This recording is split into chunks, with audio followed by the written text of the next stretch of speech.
New Jersey and stuff. I need. Doesn't matter. Yeah, you can sit there. Yeah, that's fine.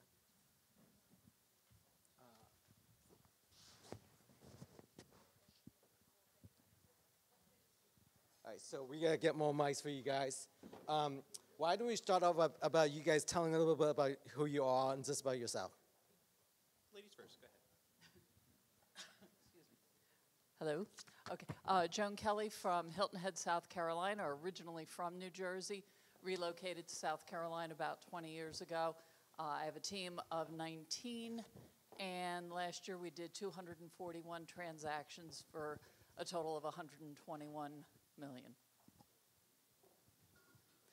Hi, I'm Laura Gill, and I run a team out of Bergen County, New Jersey. And on our team, we have, there's 8 people in sales, and we have 5 people that are support. We do also about 130 million a year. And I guess I've hit my upper limit because I need to raise that. I'm Michael Hern. I specialize in Hudson County, along the Gold Coast, which is Edgewater down through Jersey City. We have a team of about 20 agents, 12 mainly in production. Last year we closed 222 homes for 186 million in volume. And we're basically 50-50 buy side, list side.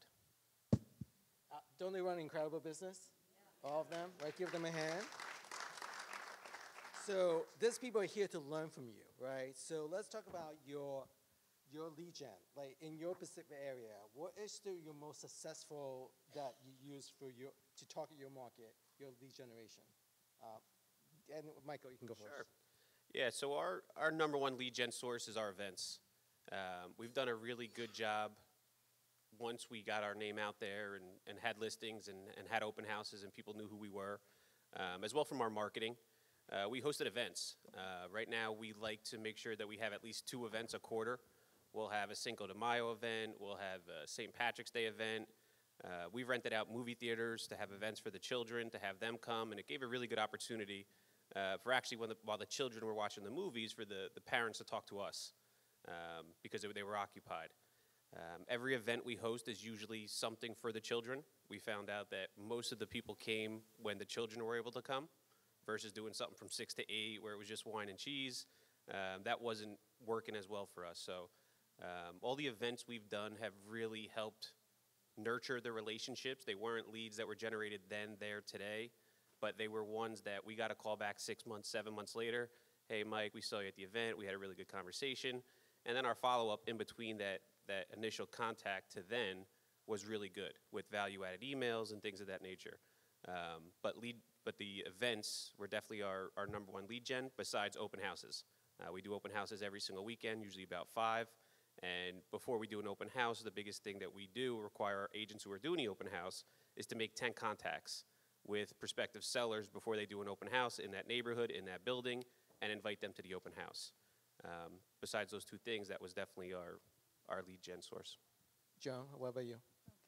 Okay. Similar, most of our business comes from past clients and past client referrals. So we do events, and we also have been doing community outreach a lot more, as well as giveaways. We've done a number of giveaways to try to build the database. We've given away a Dyson hairdryer, a Peloton, a number of large dollar items that have generated a tremendous amount of interest, and we will get 200 people calling in that will add to the database and then nurture them. But the client events is a big thing to stay in touch with our clients, and I think that now with additional community outreach, we're doing smaller ones quarterly as well, going into the community and volunteering and promoting that on social media. And also in the one farm that we have, we sponsor some clubs. So we'll go there to their monthly meetings and provide coffee and donuts, and they give me an opportunity to speak to the membership, and again, just trying to stay in front of our farm and our primary focus, which in our case has been, we're a big retirement destination, so we are appealing to the 55 and older crowd. So our events are a little bit different. Great, awesome. Laura, what about you? So we do some events, but that's not really our main focus. On the buy side, our prospecting really revolves around our open houses, which I'm going to talk about a little later. But our main focus for prospecting is, of course, around sellers. And for sellers, I'm more of a marketer than I am a prospector. As much respect as I have for Valencia, I'm never going to pick up the phone and ever do any of that. I know myself. So instead, I use my marketing background to really farm certain communities through mailers. I've been doing it for a million years now. My mailers are very specific with, specific calls to action. We have them, we try and provide information that's of value to them, statistics that's of value, but it's also a branding exercise, and then it's, having them sign up for our newsletter or sign up to, or we drive them to our website or whatever it is, and that's where we're capturing them and then able to follow up as well and add them to our database. And let's talk about the mailer for a second. So I just want people to know that you do it consistently. Consistently. Right? So it's not just mail it one time, Yeah. 3 times, 4 times. If you do that, you're throwing your money in the trash. You need to do it consistently. If farming is your thing, and I do teach a class on farming, but that's, if that is your thing, that is something you need to do consistently, day in, day out. Month in, month out, I should say. I actually used to run the mailing business for Citigroup. They send a lot of mailers. And so a ton of testing has been done around this, and once a month is the sweet spot. So maybe we should do a master class on farming. Yeah, Do definitely. that another time. Yeah. So yes, definitely. So Michael, so let's talk about that. You do all these events, right?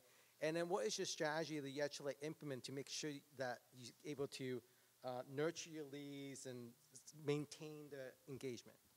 Yeah, whether it's buyer or sellers, what I do as a team leader for our team is every week I create a value email, value script, and a value video for our agents and myself.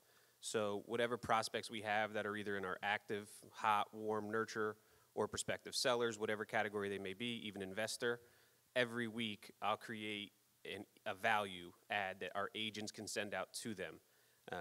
We pride ourselves on not sending that generic stuff, because if you're going to send something weekly or bi-weekly to somebody, it can't be the same stuff that they could just constantly find online or what every other realtor's sending them. So one way we get across to that is with a lot of graphs and charts.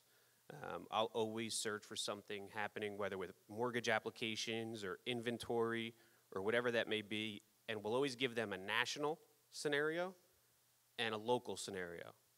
Because a lot of times you'll see somebody send out a national scenario and nobody knows what that means to them. Or you'll send out just a local scenario because that's what everybody is taught, local, local, local. They just care about their local weather, but they don't know what that means comparatively to the national situation, right? So what we do around those charts is really just give an education via email, and then we require agents to send a video text message explaining the chart that they just sent out in a text message to somebody maybe a little bit more active, warm, or nurtured. But the biggest way to stay in touch is just with a value email and not being generic. Laura, what about you? Oh, okay. I'm skipping around. No, Yeah. that's a good idea. Keep me on my toes. I thought I had more time. So we also do, segmentation through our database and marketing emails, and that's videos and statistics and all of that. And we try and keep it local and focused. So if you're in our Allendale market, you're getting Allendale stats. If you're in our Ridgewood market, you're getting Ridgewood stats, et cetera. We try and keep it specific so that people are, finding the information of value. I don't do it as often. I don't do weekly. I do mine monthly. But something else that we have really tried to grow this past year is we find that we have a number of Korean-speaking buyers in our market. We now have 2 Korean-speaking agents on our team, and we will send out those emails and the videos and everything else in Korean. Wow, that's Let awesome. me tell you that the engagement rate goes up incredibly. Yeah. If Know your you're market, able to right? focus Know on your that. market. Yeah. Absolutely, definitely. So Joan, you mentioned that you do you started to engage with community service, And tell us a little bit more about that, and how is that helping you generate leads? Well, I think one of the things that we promote is philanthropy, and we do a donation with every closing, and I know a lot of people do something similar. We have been focused on what the client, we ask the client what they would like to have the money donated to. So we promote that a lot, that we give back to the community. We also have been sponsors for the Alzheimer's Walk annually. We participate in Red Day. For those of you that are with Keller Williams, we go out into the community and do acts of service. And this year we're trying something new, that we're going to do a longest open house on the longest day. It's an Alzheimer-oriented event, and there's a gentleman in Fargo who has the world's record and has done it for 65, literally a 65-hour open house, and has gotten a lot of promotion from that. We can't do that logistically in our market, so we're going to do a full-day event with a lot of activities. We're just in the planning stages of that, so that will be hugely promoted, and it'll be a win-win. It's to give back, but also it'll be a way to get our names out there as well. And Michael and Laura, do either one of you guys do something similar? We have not. I was just sitting here thinking that's a great idea.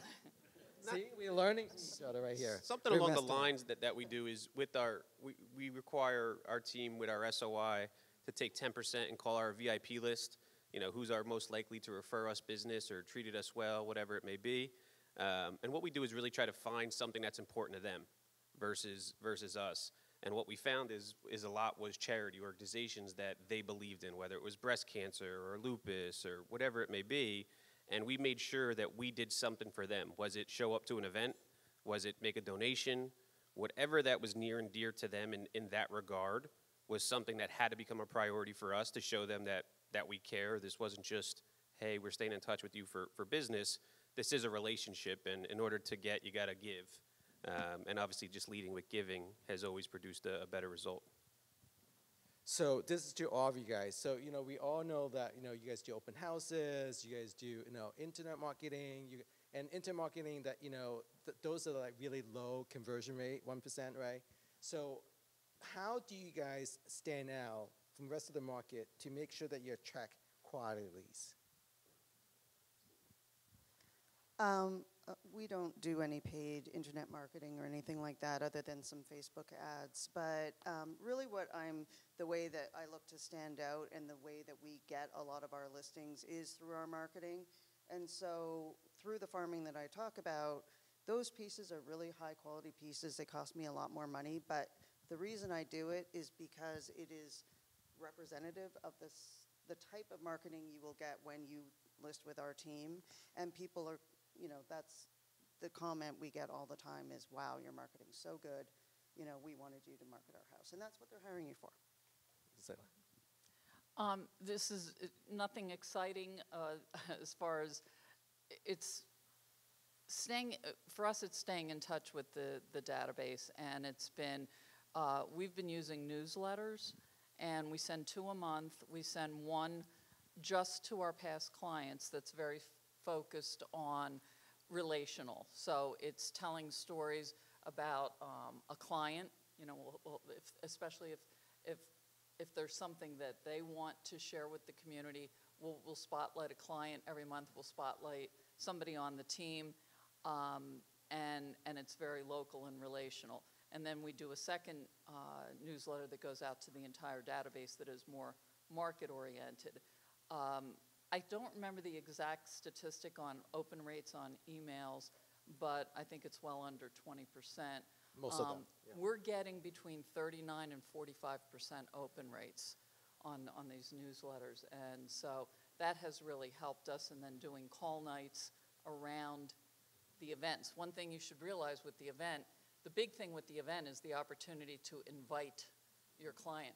If you had an event and nobody showed up, it could still be considered a success because you've reached out as a value to invite somebody to something.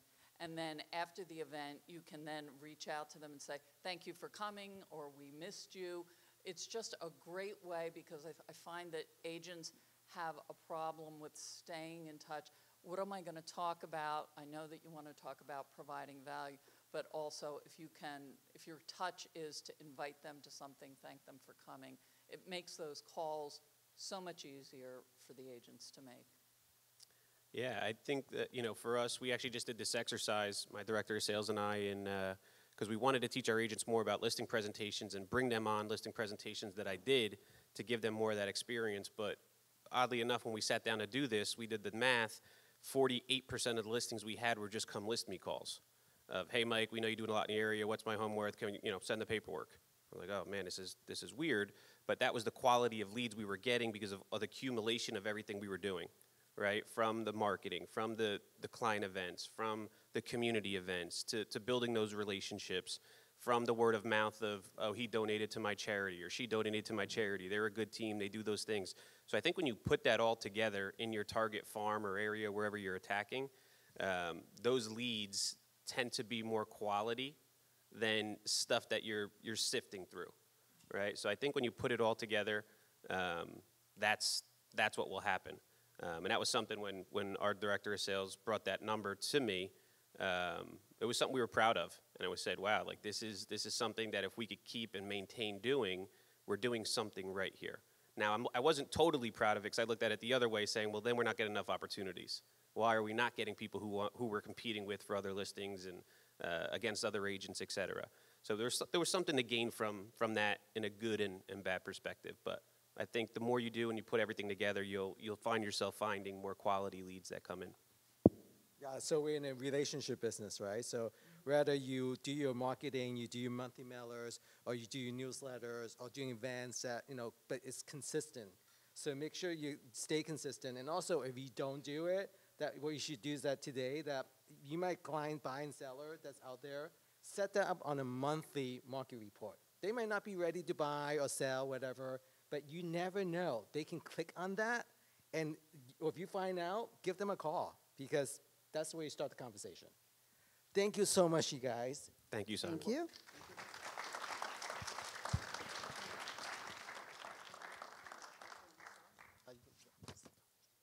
So now we're going to take a quick break.